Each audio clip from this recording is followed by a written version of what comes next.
Bringing us up now. We should now be audible. We might have been audible before. We're not sure. We're having No idea. issues with our tool. There's always some sort We of didn't. technical issue. We didn't say anything incriminating though. Hopefully, so I'm sure we're fine. Hopefully not. But anyway, we're live. We're on day 3. What day is it today? Okay, so Thursday. on our schedule, it should be Wednesday, but we started on Tuesday because of technical issues. So welcome back to the BBO show. You've got myself and Kyle online. And today we are focusing on a section of the baton system, which is, so we've done business. If you think about the first episode, we've done audience, how to attract an audience's attention as a second episode. And now the third day or episode of this week, we're focusing on how to harness a tribe. So the third letter in the baton system is tribe. And essentially the key question is, how do we get people to care?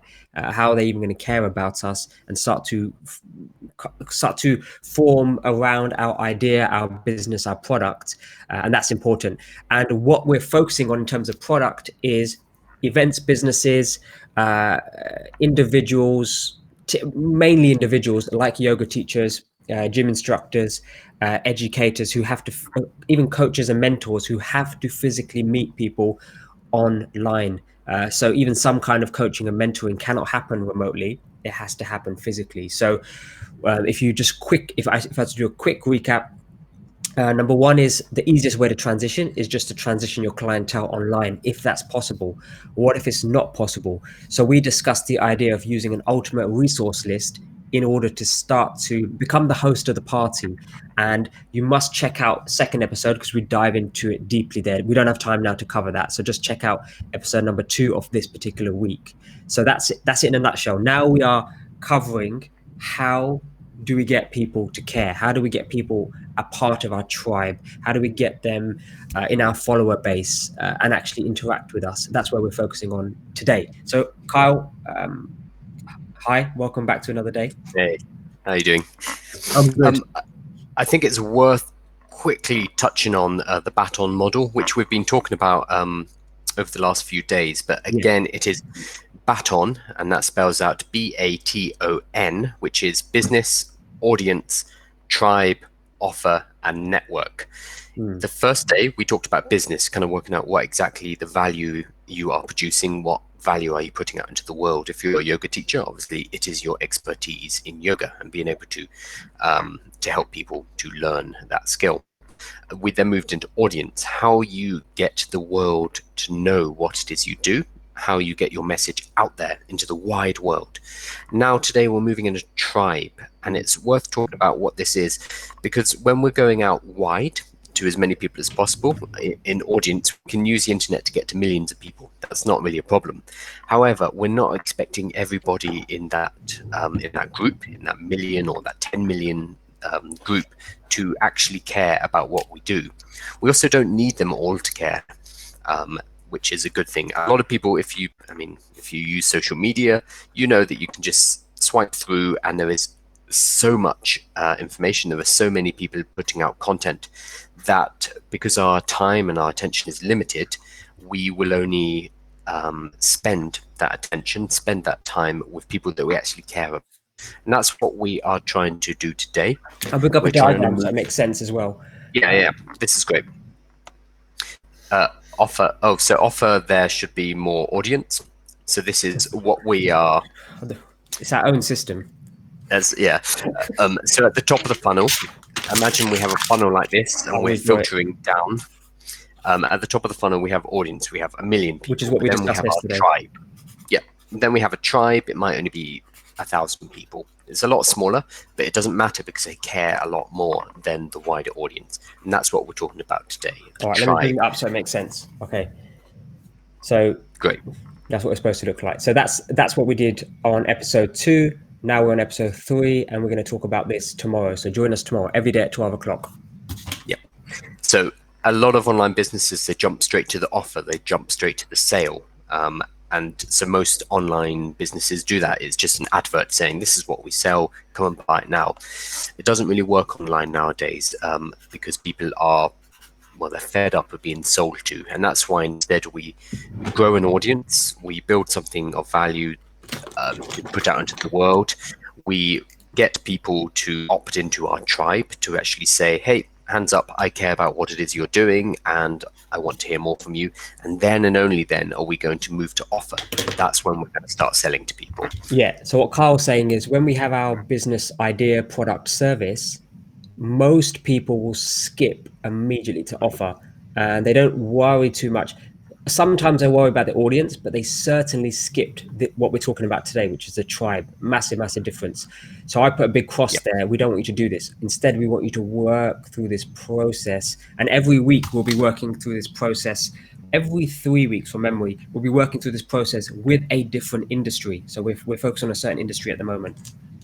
Yeah. And because of the coronavirus, because of COVID-19 right now, what a lot of businesses are doing, they've lost their offline business. So they're no longer able to do classes or lessons at the local gym, for example. So they have jumped straight to trying to sell online classes without bothering to build an audience, without bothering to build a tribe. Now, here's a question, Carl. Straight, how long does that take, this part here? Because I do empathize with them. I do appreciate, look, shit, we've got to transition quick. So I can understand why they would want to do that theoretically. But how long would this take? Say, for example, the process we're discussing this week. It's a very hard question, I know. It's a very difficult question. Yeah. It depends on what results you need. If you are just looking for a handful of people to start paying for online classes, we don't need to reach millions and millions and millions of people or get thousands of people into our tribe. We need a handful. And that's why we started yesterday when we're talking about how we start to distribute our ultimate list, how we distribute that resource guide. We started locally. We started with our existing clients. We started with people in the local neighborhood. Because that might be enough to build up the online client base you need. So based on what we've been talking about yesterday and today, we're talking about a few weeks rather than 6 months. If you're trying to build up a massive online mechanism to generate online sales, in the thousands, so you're selling courses online every day, hundreds of courses, then it would take time. It would take 6 to 12 months, but that's a totally different business. What we're talking about right now is instead of rushing off and just running some Facebook ads, which I know a lot of you will be thinking, this is the kind of thing I need to do. You can do that, and it does work, and you will get a few online sales, and you will be able to start doing classes, but it's very expensive. We are talking about doing some value building at the same time. So we're doing this in parallel to just running adverts. And over the next couple of weeks or months, I mean, this lockdown might be here for a while. This system of building an audience and building a tribe will start to generate business for you for a very low cost. And I think they're talking about even May, taking this into May, like extending it into May. I think I saw that headline today. I didn't look into the article, so I don't know for sure, but that's the rumor. I mean, probably longer, but we'll see. I think they're just okay, another week. It's that. Well, that's the thing. You can't say, oh, it's going to be here till September, because everybody would just go, nope, I'm out. There'd be chaos. So the sensible thing is just to keep saying, oh yeah, a bit longer until people get used to it. It's like when you tell your kids in the car, oh, how long till we get there? Are we there yet? We'll be there soon. It's just 5 more minutes, and then it's like hours. So I think it's an example of that tactic for mass population. So now we've got our ultimate resource list.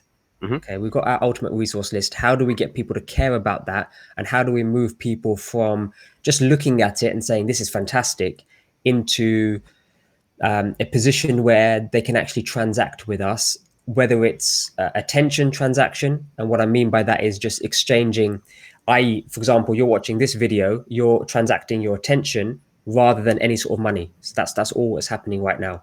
So transacting attention or transacting some sort of money if we are there yet. Yep, we're moving towards that. But first, we need to, before people are going to open their wallets and give us money, we need to get their attention and show them that we're worthwhile investing in. So we're not going to jump too quickly. We will talk about money tomorrow. So if you're sitting here like, oh, I just want to get paid, I need to get money. Tomorrow. That's all Don't worry, it will come. Yeah, and by the time you spent 2, 3, 4 weeks with us, this will be embedded in your mind. So this is the process. So yeah, we would all love to get the cash instantly, but the online world is super, super busy. So working through this process helps you niche a little bit of a space and allow attention to come to you in that bit of space that you've created in this mass online world. Yep. So let's jump into the meat of today, which is we want to have a place for people to get in touch with you, for people to learn about what it is you're doing. You might be thinking now, well, I've already got a website. That's not what we're talking about. Websites are quite old-fashioned.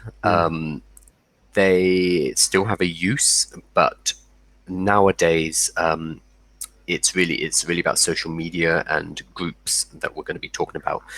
Because as a business, as a brand in and of yourself, there needs to be interactivity. It's not enough just to have a HTML website. So what we're saying is to get people around us, we basically need a mechanism to take people from the wider space into a group where we can actually interact with them. So we're saying our recommendation number one is we need to work out a way to get people within a group. Yep, and specifically for this particular niche, for this particular funnel that we're taking people through, it's going to be a Facebook group. So there are many ways to do this. We can get people onto a newsletter. We can get people to a physical meetup. I run a few of them. Obviously, that is not working at the moment because people aren't meeting. We can get people onto a membership site. We can get people into a LinkedIn group instead of a Facebook group. There's a lot of different things we can do. But right now, talk about Facebook. we should talk about this, or the Slack group. So an example of this is come join us in our Slack group. The link is in the comments or the description somewhere there. But find that link, and we'll also have that link in the website in the future, which is BBO.SHOW. So two places you'll be able to find it. So a way for you to interact with us is, for example, in a Slack group. So we've decided to choose a Slack group. Maybe we can discuss that in a little while on why we decided to choose Slack group versus a Facebook group. Because I don't like Facebook. Carl doesn't like Facebook. I'm actually not a big fan of Facebook. There are other reasons, but that's a big one. Yeah. So we are doing exactly what we're teaching you as well. So what you're watching right now, this is audience. This is us putting value out into the world and building an audience. I mean, I was just looking at the figures, and we've only put out 2 episodes, and we've had about 1,000 people getting an impression from YouTube alone, and it's more people from Facebook, etc. This is just us putting our flag in the ground and saying this is the value we're going to be offering, and we're starting to see an audience build up already. The Slack group is our tribe. That's where we're communicating with people and bringing a community around us based on what we're doing. This is only episode 3, so we will see how it goes. But we are doing what we are teaching you as well. However, in your case, if you run classes, if you run events, if you're doing yoga classes, for example, we're recommending a Facebook group instead of Slack. And there are reasons for that. We can talk about that shortly. Yeah, and if you're listening to this and you're thinking, okay, but I don't run a yoga group, but it could be Zumba, it could be you're a PT, it could be you're a interventional coach, it could be that you're a mentor to a group of people. It's you could be a networking meeting host. That's very common across the UK. In yoga, it's just shorthand. Yeah, just consider yoga shorthand for all of these interactions, and there's a lot where people have to physically meet others, and in this space where you're almost educating, providing a service of something similar to yoga. So when we do say that, don't just feel like, oh, well, I'm not a yoga instructor, it doesn't apply to me. It may apply to you. So look for the opportunity in the message that we're describing.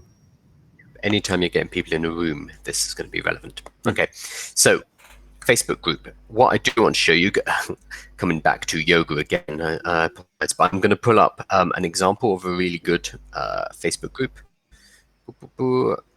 Now, I don't know if I can. So you make yourself small trouble. And just drop me out of this one. I think.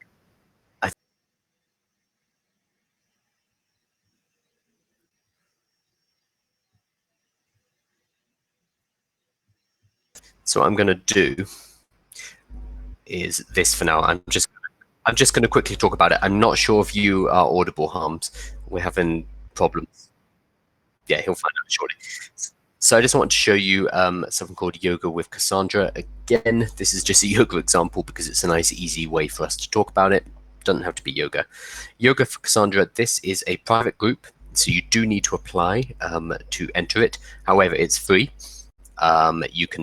Anyone can apply. She had in this group nearly 20,000 members. Sorry, nearly 21,000 members. You can see there were 96 new posts today. In the last 30 days, she's added nearly 10,000. So it's doubled in the last 30 days. I wonder why. Yes. Yeah, I think you've hit the nail on the head. So this group has doubled in the last 30 days. Yep, there's a good reason for that. So Yoga with Cassandra, her audience material is out on YouTube. YouTube is her main platform. It's all free. She does free YouTube videos. And then the call to action from those videos is to come and join her Facebook group. She also has this. It's a free 7-day beginner yoga journey. 7-day beginner yoga journey. Yeah, I did say it right. Which is an email newsletter where you get 7 days worth of videos, basically.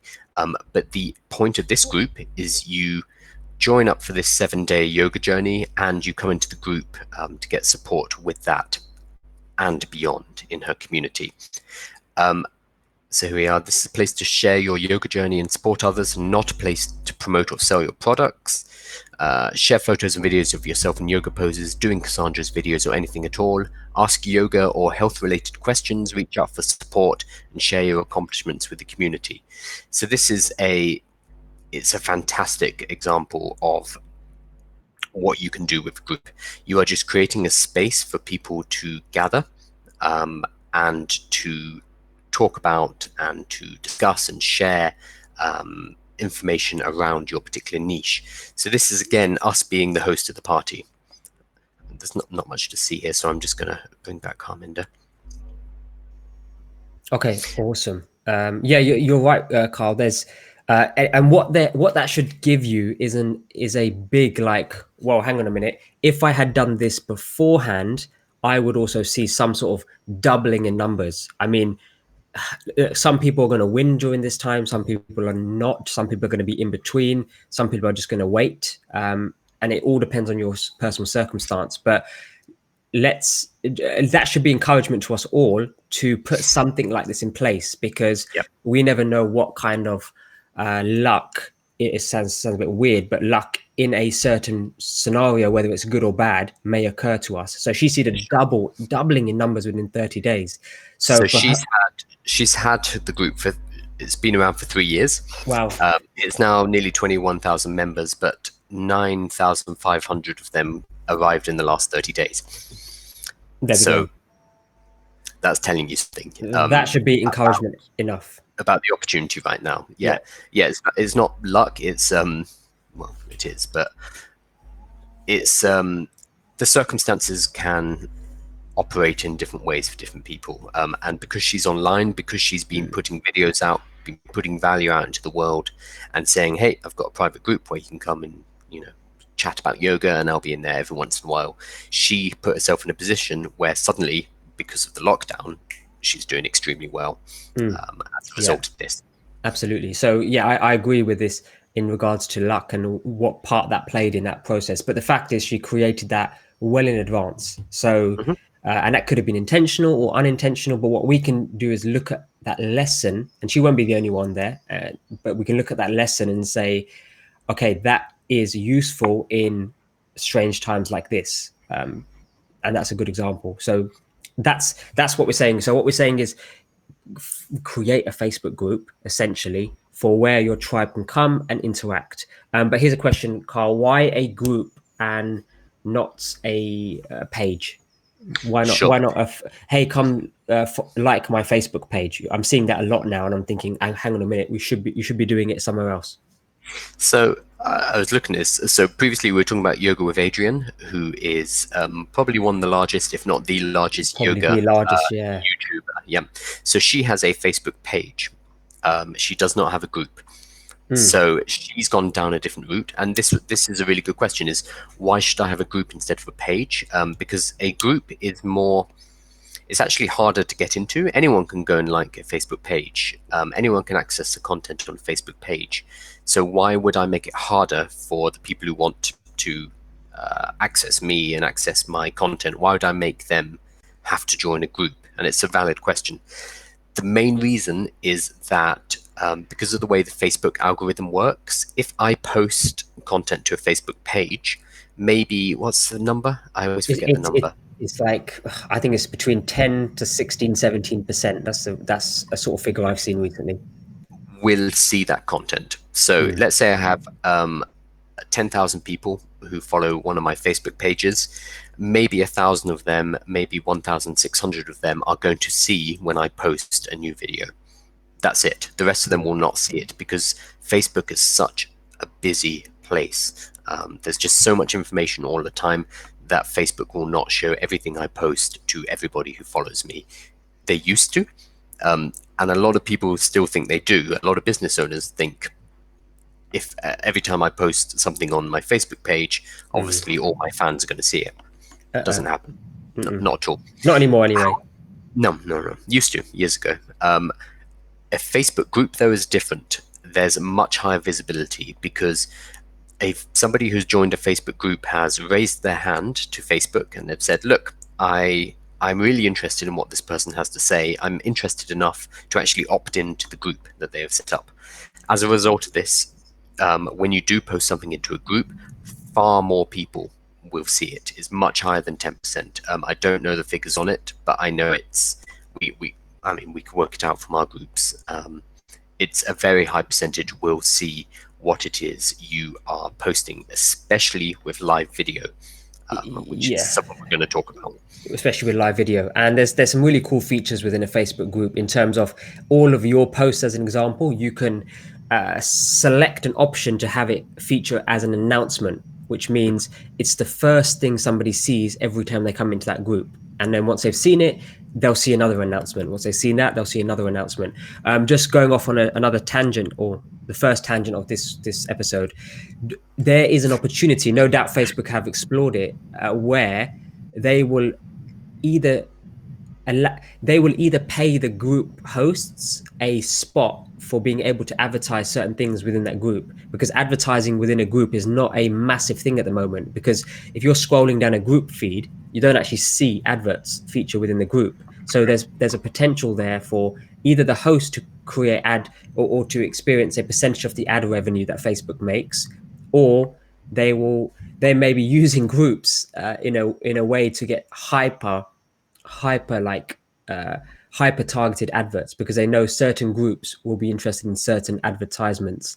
So I wonder how long groups will stay safe from advertising. Yeah, so at the moment you cannot Yeah, advertise yeah. directly to a group. That's just not something that can be done within the Facebook advertising interface, which means it's if you own the group, it's very powerful because Mm. you can pin an announcement or you can pin a post to the top of the group saying, "Hey, I'm starting a new workshop series. I'm going to be teaching yoga every Friday at 6 p.m. There are 30 spots available." You control the group, so you control the messages like that Yeah. that are going into the group. You've basically created a space on Facebook that you control. Whereas if you were on, so if somebody was on your page or in their stream, they're getting bombarded with messages from all over the place. It's very different, a very different environment to the safety of being in a group where it's just going to be, it's going to be your content and your value. Absolutely. So in a short way, it's an opportunity for you to advertise for free. Um, that's another way to think about this. Although that's not the intention, that is another way to think about this. In terms of advantage for having a Facebook group, so it's extremely powerful. So why don't we like it? Let's just talk about that before we move on to how to get people in there, that kind of question. So why don't you like it, Carl? What's your beef with Facebook groups? And I just don't personally use Facebook as a social media platform. So for me personally, it's not a very convenient place to consume content. I prefer other platforms, which is why we're using Slack for our group, because I'm much more likely to be there and to be to commit to actually adding value into that group. But for something where you are teaching using video, Facebook is amazing, because video is very native to Facebook. Whereas if we were to use WhatsApp for group, for example, video doesn't really fit in there very well. You can post videos, obviously, but the videos have to be relatively short, or they have to be embedded YouTube links. It's not built from the ground up for video, whereas Facebook definitely is. So, for example, we've got a course, a private course that we ran into a paid Facebook group. So what we did is we used the Facebook group as because you can convert it into a social learning group. So you have social learning units which you can upload your videos to, and then a whole bunch of people who want to learn about something specific to do with online business join that group, and then they can actually work through that and then comment within those social learning groups, and then me and Carl could jump in, answer questions, and so on and so forth, to make sure they got somebody to interact with. So it is very powerful. I guess the reason I used to love it, I don't love it anymore, because I think they have Facebook. Yeah, it's just extremely distracting just to look in terms of a focused place to work. I like Slack because it's already adopted by big companies, because it's so focused. You're not getting bombarded with notifications. You're not getting bombarded from advertisements, your friends, these videos that are just there to get you to click it. It's hilarious, great, but I've just lost another 7 minutes of my life. There's too much of that on Facebook versus Slack, where it's like, okay, I've got a specific question, Carl and Harms, on what you discussed on episode number 3 around a Facebook group. How do I do this within my Facebook group? Amazing. Now we can answer that without me getting distracted by a silly video that's going to make me laugh. So I think it's useful when we are talking about these kind of platforms, whether it's Facebook or LinkedIn or YouTube or whatever it is, we're talking to you. We are business owners, and you're a business owner. You're running a business. So when you use social media, when you use something like Facebook as a business owner, it's totally different to using it as a user. So personally, as Kyle, I do not use Facebook as a user. I do use Facebook as a business owner. Totally different thing. And it's, unless you've used Facebook for your business, unless you've used advertising, you've used it to build communities, etc., it's quite hard to wrap your head around the fact that Facebook is a platform. So Facebook sits between the users and the businesses who, like us, the business owners who want to get in touch with Facebook's users. Yeah, and that's quite an interesting one, because if you just think about who's the actual customer there, it's not the user. Although they would like you to think that, or maybe they are partly, but their real customer is ultimately the person who pays them the cash. And the cash comes from businesses that advertise on their platform. That's it in a nutshell. So, okay, so let's move on to how do we get people to join the tribe now? So we're saying, right, we set up a Facebook group. So, okay, we've got an ultimate list. We're now set up a Facebook group. How do we get people from the list to the Facebook group? Sure. So, I mean, the simplest way is we control the list. So at the top of the list, we're going to say, oh, if you like this, if you find this useful, if you like these kind of resources, we have a community set up. Here's the link, and you give the Facebook link. Yeah. And you make sure your Facebook group is pride of place in your list. Maybe in the introduction, you just say, if you like this, it was compiled by me and my company. I run a Facebook community here where we do X, Y, and Z. This is what we do in this group. What you do in the group, we're going to be discussing very shortly. But the basic idea is you're going to be providing a lot of value. You're going to be giving more and more and more value to the people who have chosen to come to you because you're an expert. Okay, that makes sense to me. So essentially, we're just saying, right, let's pop it at the top of the working document. If you remember, it's a working document at the moment. Give them the link. and give them a reason, an incentive to join it. What's the advantage of this extra level of access that they're going to have to you, and the kind of information that you can get hold of. They already know that you're very useful in the fact that you can compile all of this information, whether it's whether your stuff is in there. It was also quite unbiased in the fact that you featured your competitors, you featured all of this cool stuff that you've done and experienced, which when you actually catalog like that, you probably will be surprised at yourself. Hang on a minute, I've actually used a lot of these tools or these services and I have an opinion on them. I enjoyed these. I didn't like these so much because of this. And that's great, you know, and people will start to flock around you because you have that kind of experience to share. So what you're saying with the group is, if you want access to more of this expertise, if you have specific questions. So coming back to yoga mats again, maybe you've given 3 different yoga mat suggestions, but the person's still not sure and they have a question. Where do they ask the question? In your Facebook group. That's where you're going to be hanging out. So you can say that in your document. So that's going to be the easiest way to get people from the ultimate list to the Facebook group. Okay, so that's the easiest way. That will potentially get a handful of people in for sure. What else? Depending on how well your resource list does, basically. Depends on how viral it gets. Yep. That's it. Yeah. Yep. So again, we can't rely on that. If it does start getting spread around, fantastic. That's great. But we want to have a method where we control how many people come in. And for that, we might want to look at running some Facebook boosted posts.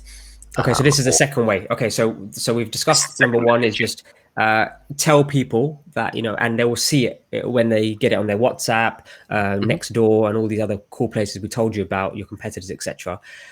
Now we're talking about number 2, which is a Facebook boosted post. Yep. Yeah, you could just explore that with us. Sure. So again, because we are at the moment coming at this from the perspective of pure value delivery, just giving away information, giving away classes, etc. It's quite easy to make that sale because we're not charging people anything. So I would recommend shooting a quick video where it is basically you saying what you're offering, who you are, and what they need to do to access what it is you're offering in this group. So it'd be a very simple video. So if it's yoga again, I might say, "Hi, my name's Kyle. I've put together a group for people who are interested in learning yoga. I'm going to be going live every day at 1 p.m. Doing a free yoga class. You'll be able to hook straight in through the group via Facebook Live, totally free. All you need to do is hit the link below, join the group. I will add you into it, and you'll be able to access that content every single day during this lockdown or whatever it is." And you can trust me because I can do a downward dog amazingly. Yeah, I cannot. I slide. Yeah, you don't have to do the video in a yoga pose, but if you want to, go nuts. But again, adapt it to your niche. But all you're saying is, this is what I'm offering. So you start with that. You don't start with who you are, because people are going to turn off very quickly. You start with this is what I can do for you. In the first couple of seconds. Yeah. What's in it for me? I don't really care about who you are. I don't know you. You're a stranger. But what's in it for me? That's what people want to know. Free yoga classes, 1 p.m. every day. Boom, straight in there. Then you can talk about who you are. Yeah. Because then at that point, they might be like, well, who is this person? Why should I listen to them? Why should I care? But first, you need to start with what's in it for them, because most people will scroll past very quickly. 3 seconds on Facebook is considered a watch. That's like a long time. If you manage to hold somebody's attention for 3 seconds, Facebook considers that a big win for you. So that gives you an idea of how little attention is spent on each piece of content. Okay, so let me try this for our group. Okay, let me think. Okay, so a completely free Slack group where any of your online business and digital marketing questions will get answered. They don't know what Slack is. Don't start with that. Okay, don't start with Slack. They'll be like, oh, what's Slack? Okay, I like that. Okay, so free private group where any of your online business and digital marketing questions will get answered by Kyle and Harms. Why join us? Well, the question is, and I've lost it. Right, but then I would say, why join us? And it's basically I would anchor to something of value. So one is, if we created a resource list, I'll anchor to that as an example.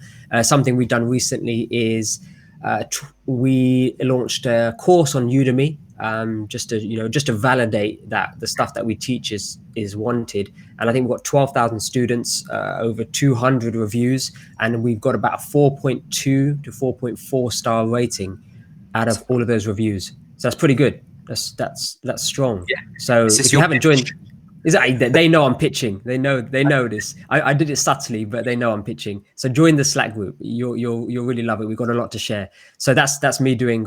That's our pitch. Okay, so boosting the post is awesome, and that's essentially, in short, you're just spending a bit of money to get the post seen by lots of people. Off the back of that message that you just said. So from a technical point of view, you record that video, you upload it to Facebook, onto your Facebook page. If you don't have one, you make one. You upload that video, and then below that post will be a little blue button that says boost post, and that allows you to send it out to your market on Facebook. So I'd recommend, again, if you're doing something like yoga, I might target Yoga with Adrian, and then the UK, or Yoga with Adrian in London. Yeah, watch episode 1. Watch episode 1 for that.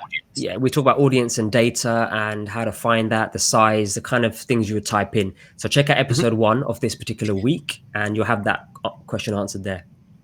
And I'd basically put £5 or £10 behind that post and see what happens. See how many people you get coming into the group because of that.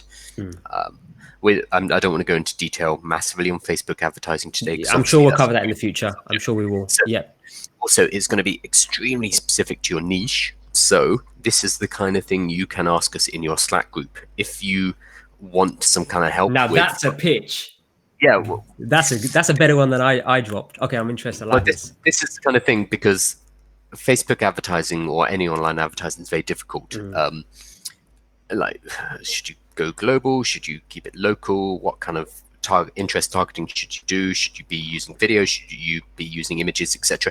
Lots of questions, and the answer is always it depends. It depends always on your business and where your audience is and your product market fit. So for me to give like a sweeping answer is very difficult. So if you do come into Slack group and you can give us details, like I do CrossFit in the north of England, and I focus on, I don't know, males aged between 35 and 50. How should I be doing this? Then we can actually give you actionable advice. But as a general rule of thumb, all I can say is, click boost post and put a little bit of money behind it, which is a male. And so come to the group.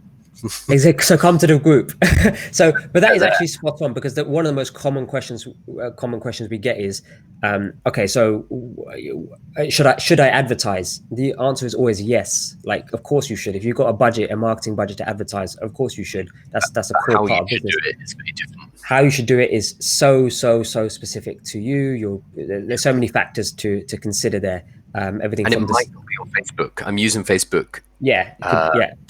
Today, Facebook groups generally going to be the best thing for you, and Facebook is generally the widest and most all-inclusive social network. It's got about 2 billion users, so obviously it's got a wide range. But it's not always going to be the answer.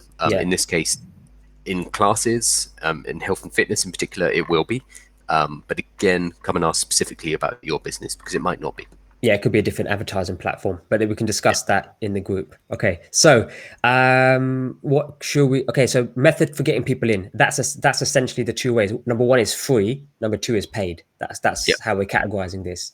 So number 1 is through your audience gathering mechanism. It's through the ultimate list, the resource list that you've put together, front and center your group, and the additional ways people can get in contact you and benefit from your experience and expertise. Number 2 is a direct call to action saying, hey, I've set up a group. This is what we're doing in the group. This is why it's good for you. This is who I am. Join below. They're the 2 ways to do it. Sorry, go on.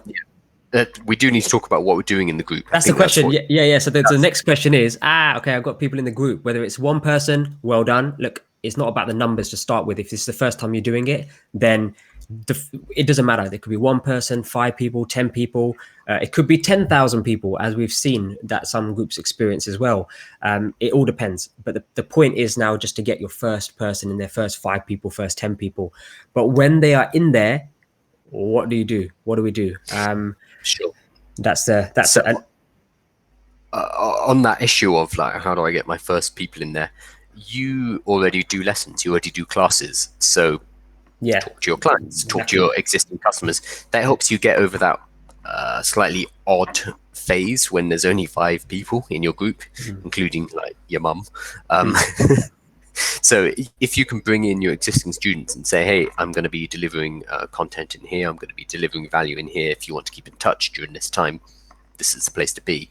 You're already going to be a few steps ahead of somebody who's starting from scratch. Yeah, because it does depend, but it is arguable that somebody's got a great offline reputation and a great offline network. They can never have existed online before, but their initial foot up is bringing all of their offline clients into this group. So that's a good win. So if you're thinking, actually I have a great offline presence, a community, etc.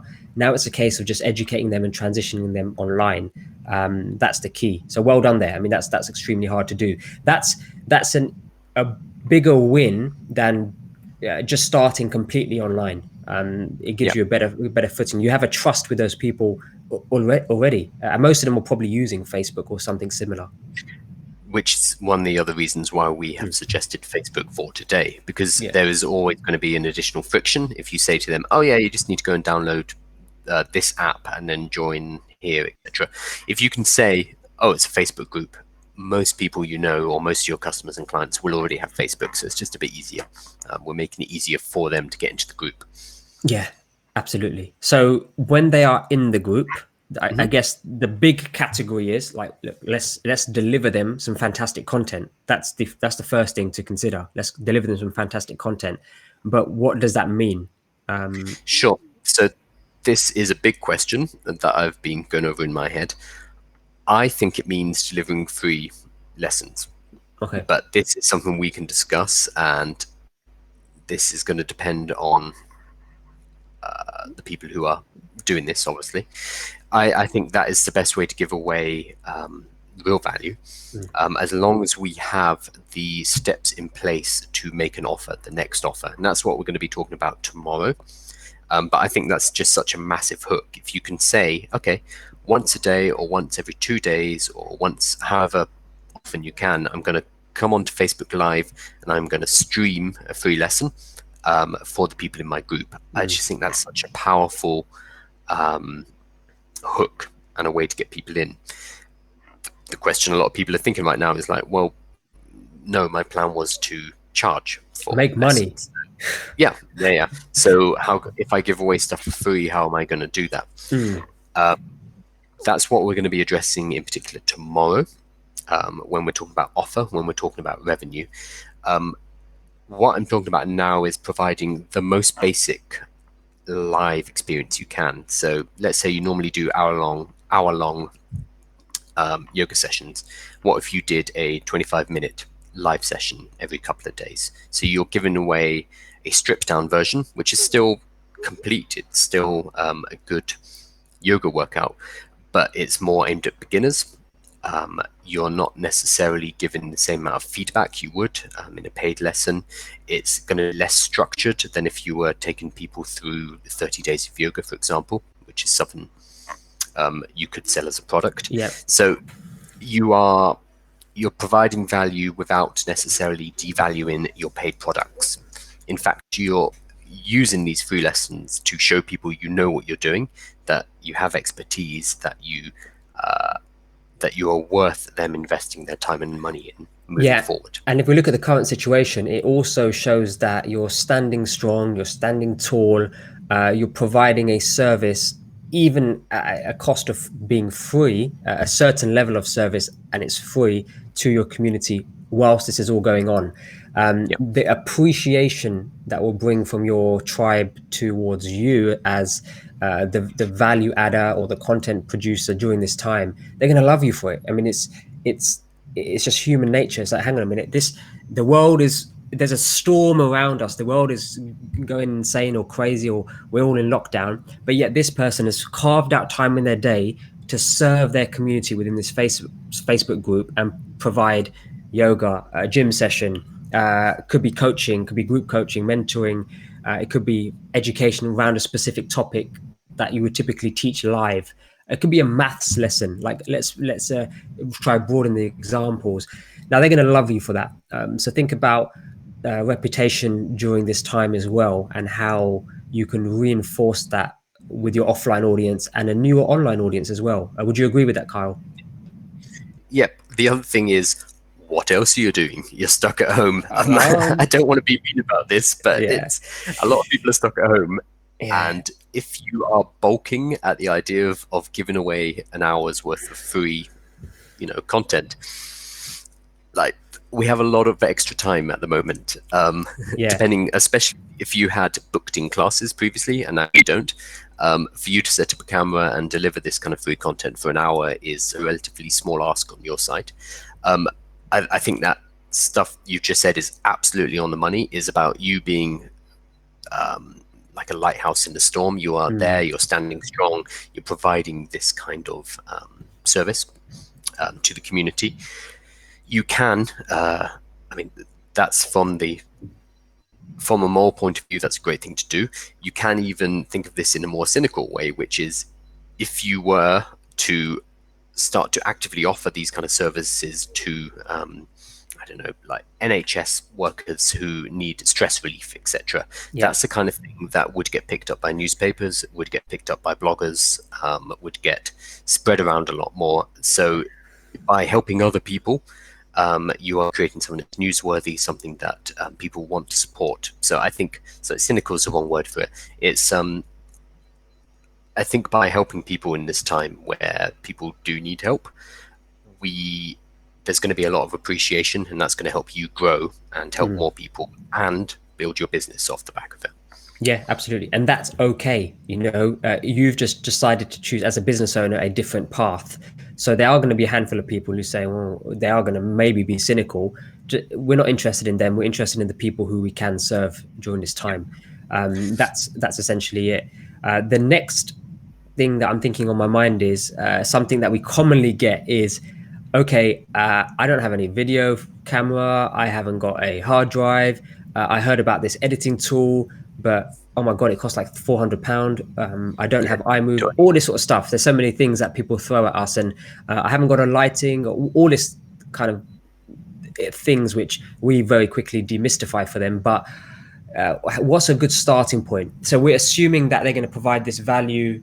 It depends what they are. It's going to be this, but obviously we're focusing on the fact that somebody has to physically see you do something through providing that particular service, like yoga, like PTing. It could be that you're an author, and you read, you do book readings, you do writing, you do drawing classes or painting classes. So typically they're going to need to see you and feel as if though it's a live experience. So the closest thing that we can get to a live experience is a video. So we always encourage video because it's the next thing from live experience. Now, Carl has mentioned we just use this. Do you want to expand on that? Sure. So it used to be 5-10 years ago, yes, you would need to go and get a video conferencing suite. You'd need a good camera, you need a super fast internet, you'd need microphones, etc. Not really the case anymore. I can use this supercomputer, and that's kind of what it is, with a very good camera, decent microphone, it's fine. I can use it to go live to potentially 2 billion people on Facebook at any time. I can live stream to somebody in India right now, or somebody in Indonesia, and they can watch me using the Facebook Live platform. I mean, the barriers to entry for video production have been removed. So when people come to us with like, oh, what microphone should I buy, what camera, etc., generally it's a psychological block. They're just not willing to get started. And whenever we just say, well, look, you've got this, this high definition camera, in your hand, which I can mean, they filmed broadcast. films with these. They've actually filmed They movies have, or yeah. parts of scenes of movies with the latest iPhone or Samsung or Yeah, whatever. Sam Mendes did a whole one on Sam Mendes, whoever it was, did a whole film on an iPhone. Mm. So the excuses, the technical excuses, are removed basically. Yeah, you'll have little technical glitches like at the beginning of this we weren't sure if you could hear us because our streaming software is being a bit weird at the moment. It's fine. It's like the thing about live video is it makes it more authentic. We are not highly polished. It's not like a corporate video where everything's edited and everything's clean and tidy. But because of that, it's more authentic. It's more true and honest. And as long as you, as an expert, are able to get across your expertise and teach, the camera and the microphone, etc., are secondary. Secondary, agree. And when I used to go to a yoga studio, when I used to live in my second house from now, the yoga studio, you would all sit down, and then the lady would be playing with the temperature to say, oh, is it too cold? Is it too hot? Oh, is the lighting right? And that's no different to us setting up our live show. Okay, can you guys hear me? Give us a thumbs up if that makes sense. All those kind of things that would happen at the start is no different to going to a live studio and okay, we'll just make sure the lights are set correctly, the temperature's right. The class before us left it in a mess. That's often was the case when I went to the yoga studio. Like rowdy yoga. I think no. So this was they use it for multiple things. So I think they did a high intensity circuit, but they left the weights there, and it's like okay, great. So it's that experience is no different to being online. So just try to think of it as quite familiar. It's just a different medium, I guess. So if they were to buy a few things, because you can literally just do this. We did an interview with somebody yesterday. Now time is flying, and he just propped his phone on a bunch of books, books in the back. Propped his phone and says, "Is that okay, guys?" It's like absolutely. But if they were to buy a few things, are there any things that we recommend? Sure. So depending on how you're doing it. So right now we're using webcams, which is one way to stream. It's a bit more stable. We're mainly using it so that we can also show you screens. So you can use a computer and a webcam, or you can use a telephone. I'll talk about telephones first. If you're using the telephone, you already have the camera. The camera's fine. You don't need to worry about that. You might need to buy a small tripod so that you can get your camera into a nice position. I'm sure I have one around here as well. They're about £10 to £20 on Amazon. Which one? I moved here recently, so everything's everywhere. I've got like I think mine was like 19 quid on Amazon. Just a tripod, and a full length tripod. Yeah, so a full length one. So we're talking one that can stand up to 6 foot or whatever. Are really useful if you're doing a wide view. So if you are doing yoga, for example, and you need the whole of your body to be visible, and the camera a bit further back from you, you'll probably need something like that. About £20. I think Amazon Basics have one. Yeah, it's fine. It does the job. If you are just having a computer on the table and you're talking your phone on a table and you're talking straight to camera, then you can buy half length ones. Yeah, just little tripods like that, and again, £15-20. They're much for muchness. We can put some recommendations below the video, but as long as it can hold a phone, that's kind of all you need. The other thing you might want to invest in is a microphone. The only reason for this is while the camera on an iPhone or a Samsung or whatever you have is really good, the microphones tend not to be. The microphones are good enough for you to have a phone call, but as soon as you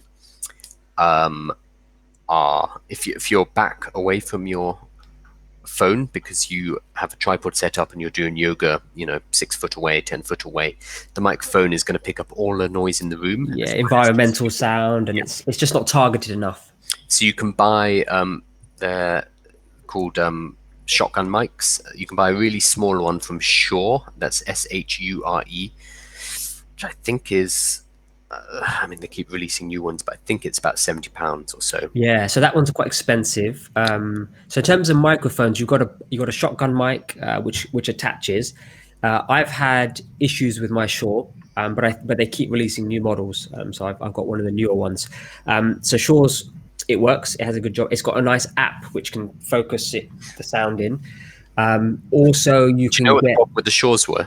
The problem was Apple kept changing how you plug headphones in. yeah. So I don't think it was Shure. It was Apple being annoying. Potentially Yeah, battling with that. Two different hardwares yeah. interacting. What do you use now? Are you still using the Shure? Ro actually uses, so one of our close friends, he uses a cracking device, which is a Rode mic, Hmm. but it's a Rode mic that works wirelessly, and it's phenomenal. So you plug one part into here, and you just clip the other part onto here, and the sound quality is incredible. So you could be on the other side of the room, you could be doing yoga, and they can hear you nice and clear. So that's a Um, Lavalier mic, correct? yes, but it's completely wireless. Yep. Okay. So, So that's a good option. so if So you're looking on Amazon, there you'd be looking for wireless Lavalier, yeah, Laveier. and that brand is Rode, Rode. They're famous for microphones. They're the ones that do shotgun mics as well. How much is that? 100 quid? So that's anything between probably like 70 quid to 150. Yep. So for audio devices, microphones, they're not cheap. So what I would say is the typical advice we give is start first, do maybe a week, 2 weeks. If you feel like actually this is spot on, this is everything that Harms and Kyle is telling us is great. Let me just up my production level. The microphone should be the first thing, not video. Microphone first.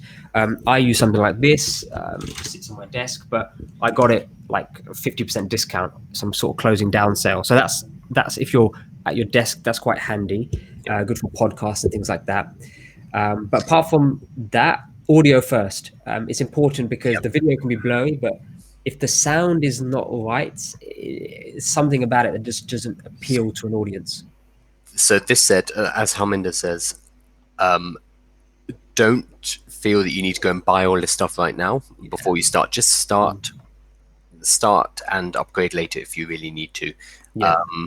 And start with the microphone then if you do need to upgrade. If you are doing more lessons like this or classes like this where you can sit down, then you can use your laptop if you want.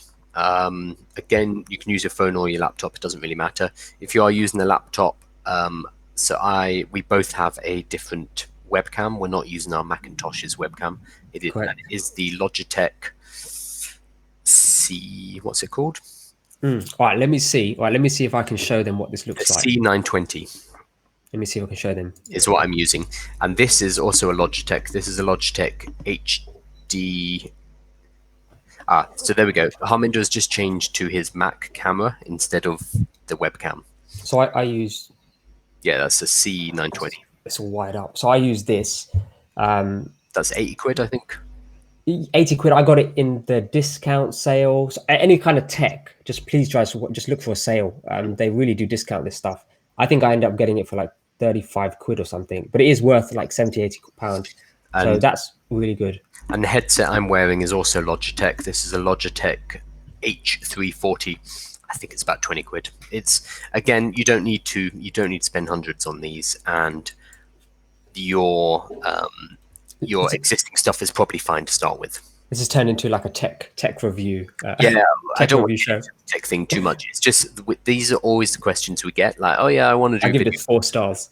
Yeah. Yeah, I don't want to do video. I'm sorry, I want to do video lessons, but I don't know how to do this, and this, and this. People get hung up on the technical stuff, whereas you don't really need to. We have such good technology already that we can produce video of a solid quantity. Quantity immediately. What I would say is, if there's one video tip I would give you, is have your camera positioned quite well and quite naturally. So if you look at mine and Carl's cameras, they're eye level. There we go. Right, now it's better. So it's eye level, and the feeling is as if we're together. We're sitting around a coffee table. Now, if you're doing yoga or whatever it is and you're at a distance or PTing, just make sure there's a nice frame set up. You may need somebody to help you with that, or you may want to put an object there. So a nice way to do it is put an object there, frame it up, and then you come around and get rid of the object.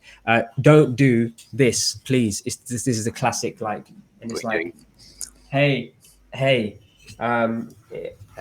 So just to summarize what we're doing on the BBO show today, don't do that, because there's no need for it. You need to be comfortable. Yeah, you got to be comfortable, but also make it comfortable for the viewer. And that's okay. So we're back. So that's it really. I know we've sort of rambled that last bit, but it's nice to have the discussion really, because what Carl said is, don't spend a lot of cash to start with. Start simple, start low tech. Even the low tech stuff is really, really good. Yeah. Allow allow reinvestment. So when we go to tomorrow's episode, we'll talk about an offer. Now you may want to take a percentage of those profits or income and say, I want to reinvest into better production. That's the sensible way to do business, not chuck loads of cash at it to start with. And that's our opinion anyway. That's our thought. You may say, actually, I've got loads of cash sitting there. I'd love to tech up this. This is something I've always wanted to do. Harms and Carl, you've now encouraged me. I've always thought about this setup. I know how to do it. I'm now going to invest because I'm going to do this properly from the get-go. If that's your scenario, great, crack on. We're not going to stop you from buying tech. You can spend a lot of money on cameras and audio, and it's quite a fun thing. So just really go nuts. So I think that's it for the BBO show today. Let me just summarize some actions for us to do. So number one is quick actions. Set up a Facebook group. There was a part about branding the group, but we'll talk about that in the future. So set up a Facebook group. That's the key. Number two is add the link to that group to the resource list that you're now distributing. And also just let people know you've got a free group. You're opening it up to do X, Y, Z. Next door as well. Like all the distribution methods we talked about yesterday, hit them up. Exactly. Also shoot a join the tribe video, a very short one like Carl gave you an example, and then boost it. Look at episode number 2 to understand the audience insights there, but we're not going to dive too deep into that as well. Then the final thing is run some daily videos / lives straight from the group in terms of whatever it is you do. For example, it could be yoga classes, 25-minute, half an hour, 40-minute yoga classes. So that's it. That's in a nutshell. If you've got questions on today's episode, come and join us in the Slack group. I know we discussed it a few times today, but that's the best place to really interact with us, to be honest. That's why we set it up. It's a distraction-free place, just to connect with me and Carl off the back of this. That's it. That's all I have to say for today's show. Tomorrow we're going to be talking about money, how to get to this part. Now we worked our way through this and how to get to this part. And we've given you an example pathway, an example funnel process. But hopefully it helps. Hopefully it's helping. Hopefully you've already created that resource list and you start to distribute it. That's the aim here. Action, what we're talking about.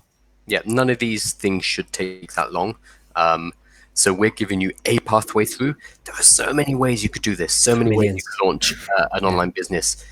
So some people who know about online business, they might be watching this like, oh, well, you should do this. Why are you suggesting that? It's like, that's fine. We just want to give everybody out there who's in this situation. Stop watching our show, you guys. Yeah. Come join the group. Help people in there. We want to give people who are in this particular situation one pathway through this with a few simple steps that anyone can follow and that we know will work basically. But yes, there's a million different ways to do this. We're just not interested in them because it's too much. Yeah, and also I feel like we're so mean. Don't ask us other ways to do it unless you've tried this method first. Mm-hmm. That's also, we're going to get, but what about this? What about this? Okay, try this one first. If it doesn't work for your particular thing that's going on. Well, my answer would be, if people are like, well, can I try this? Can I try this? The answer would be, yeah, absolutely, try it. But the problem is, if you're experimenting in 6 different directions at the same time, you don't know which of those is the one that's working for you. Yeah. So, and everything Carla spoke about and we've spoke about so far can be done very quickly. So think of this as week 1, experiment 1. Week 2 can be next week when we discuss some other stuff. Yep. Cool. Awesome. So that's myself and Carl signing off from today. And we'll see you tomorrow. See you tomorrow, same time.